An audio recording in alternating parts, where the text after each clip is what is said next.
we'll come to that fascinating issue of valuations. I think it's part of your poll question as well.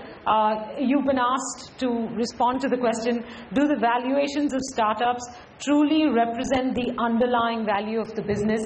I know you have your polling machine, so I'm going to urge all of you to put in your vote. Because while you're voting, we'll get all our CFOs and CEOs on the panel to answer that question and then see if you agree with them and they agree with you.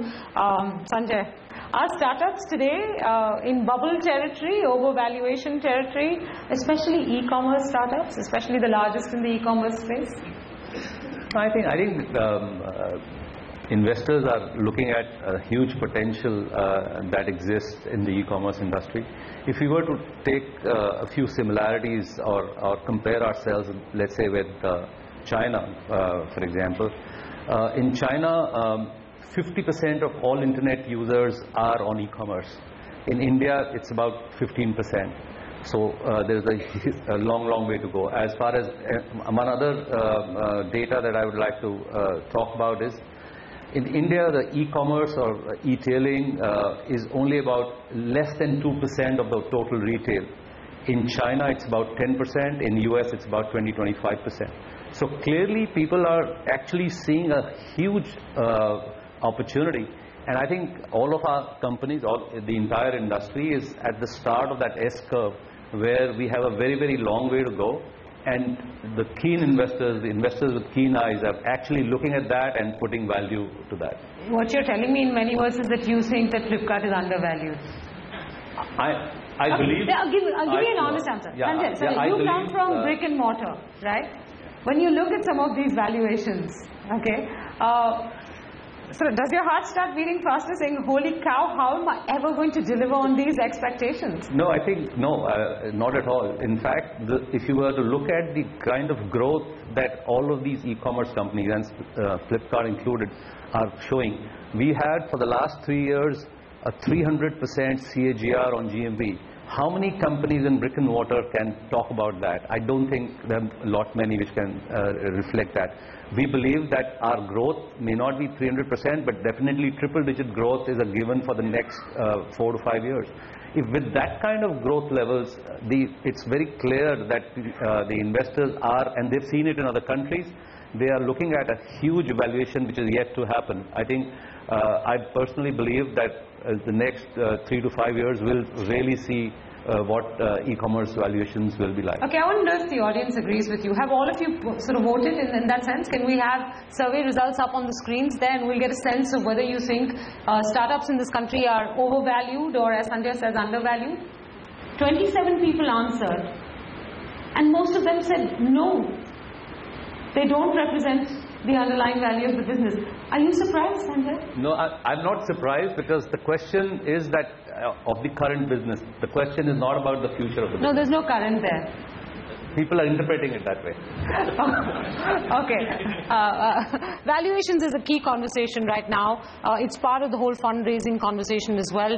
Does it put undue pressure? Do you guys feel at some point that, we are going to now start seeing collapses in this business as companies are not able to live up to the hype, if I may call it that? I'm not talking about any one of your individual businesses. I'm talking about the space of startups.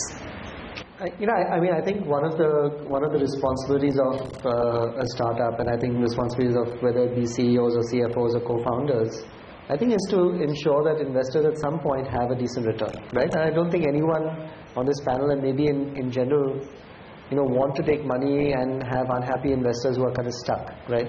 So I think certainly,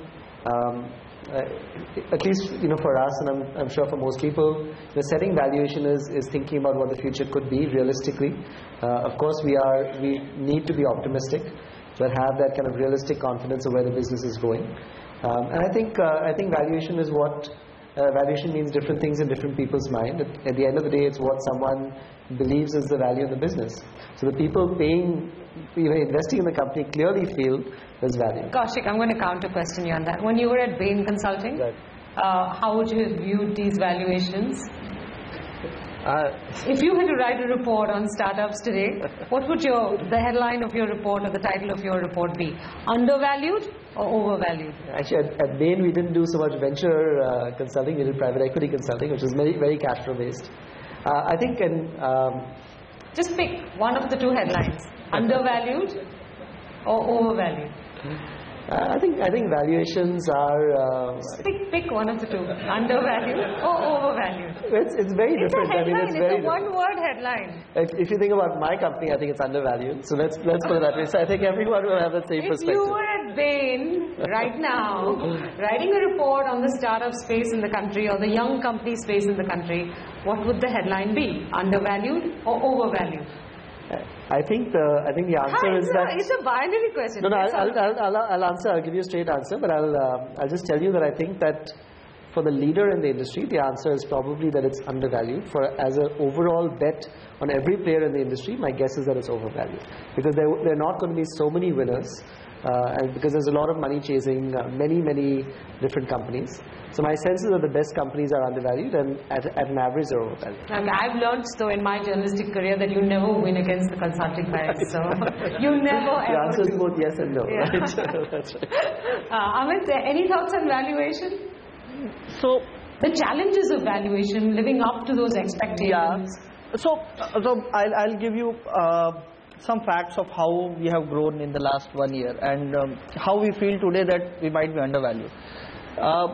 As I was saying, like when we started off a couple of years, like 18 months back, 2014 Jan, market size was 10-12 million wallets. We put a mission to ourselves, we will do 100 million wallets by 2016 end. Okay. And we hit 100 million wallets in 2015 July. So honestly, a lot of things went into that. The way the whole ecosystem evolved, apart from our own efforts, did contribute to that.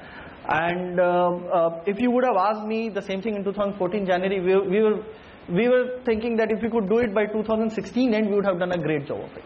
And here we were sitting in 2015 July, and we had done our targets a year before. So we had to revise our targets to say that now we will focus on 500 million Indians coming on to the moving on from the cash economy to the digital money economy over the next 3 to 4 years. Now with that kind of an ambition and what we have seen happening, we are fairly certain that it will happen.